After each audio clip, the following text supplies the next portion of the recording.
କାହାକୁ ବଦନାମ କରି ଖୁସି ହୁଅନ୍ତୁ ନାହିଁ, କାହିଁକି ନା ସେ ଖୁସି ଆପଣଙ୍କର ଦୁଃଖର କାରଣ ହେଇ ନ ଯାଉ।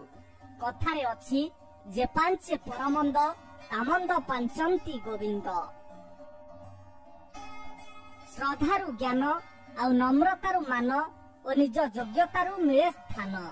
ହେଲେ ଯେତେବେଳେ ଏଇ ତିନୋଟି ଯାକ ମିଶିଯାଏ ସେତେବେଳେ ଯାଇ ମିଳେ ମଣିଷକୁ ସମ୍ମାନ। ଜୀବନରେ ଗୋଟିଏ ନିୟମ ମନେ ରଖ, ସିଧା କୁହ, ସତ୍ୟ କୁହ ଓ ମୁହଁରେ କୁହ। ଯିଏ ନିଜର ଅଟନ୍ତି ସେମାନେ ବୁଝିଯିବେ ଓ ଯିଏ କେବଳ ନାମକୁ ମାତ୍ର ସେମାନେ ଦୂରେଇ ଯିବେ। ନିଜ ରାସ୍ତା ନିଜେ କରିଥାଏ ନଦୀ, ସାଗରେ ମିଶିବା ପାଇଁ ଧର୍ମ କର୍ମେ ଜନ ଆତ୍ମା ହିଁ ସେମନ୍ତ ପରମାତ୍ମାକୁ ଭେଟଇ। କାହାକୁ ବଦନାମ କରି ଖୁସି ହୁଅନ୍ତୁ ନାହିଁ, କାହିଁକି ନା ସେ ଖୁସି ଆପଣଙ୍କର ଦୁଃଖର କାରଣ ହେଇ ନ ଯାଉ। କଥାରେ ଅଛି, ଯେ ପାଞ୍ଚେ ପରର ମନ୍ଦ ତାମନ୍ଦ ପାଞ୍ଚନ୍ତି ଗୋବିନ୍ଦ। କେବଳ ଆତ୍ମବିଶ୍ୱାସ ହିଁ ମଣିଷକୁ ସଫଳତା ପାଖରେ ପହଞ୍ଚାଇ ଦେଇଥାଏ।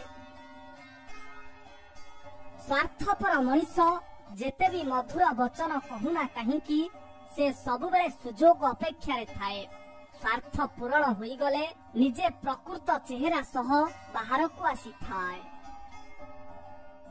ଆଜିର ଦୁନିଆରେ ତୁମେ ଯାହାକୁ ଯେତିକି ଭଲ ପାଇବା ଦେବ ସେ ତୁମକୁ ଠିକ ସେତିକି ଗୋଇଠା ମାରିବ ଓ ଭାଉ ଖାଇବ।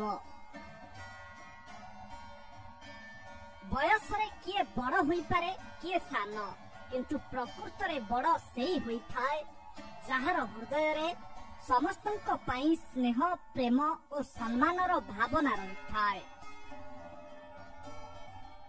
ଅନ୍ୟର ଦୋଷ ଧରିବା ଆଗରୁ ନିଜର ଦୋଷକୁ ଦେଖନ୍ତୁ। ମନେ ରଖନ୍ତୁ, ଗୋଟିଏ ଆଙ୍ଗୁଳି ଅନ୍ୟକୁ ଦେଖାଇଲେ ବାକି ଚାରୋଟି ଆଙ୍ଗୁଳି ନିଜ ଆଡକୁ ରହେ। ସମ୍ପର୍କ ଆରମ୍ଭ ହୁଏ ସ୍ନେହରୁ, ବଞ୍ଚି ରହେ ବ୍ୟବହାରରୁ, ଅନୁଭବ ହୁଏ ଯନ୍ତ୍ରଣାରୁ, ଅନୁଭୂତି ରହେ ହୃଦୟରେ, ଫିକା ପଡିଯାଏ ଅବହେଳାରୁ ଆଉ ଭାଙ୍ଗିଯାଏ ଛୋଟିଆ ଭୁଲ ବୁଝାମଣାରୁ।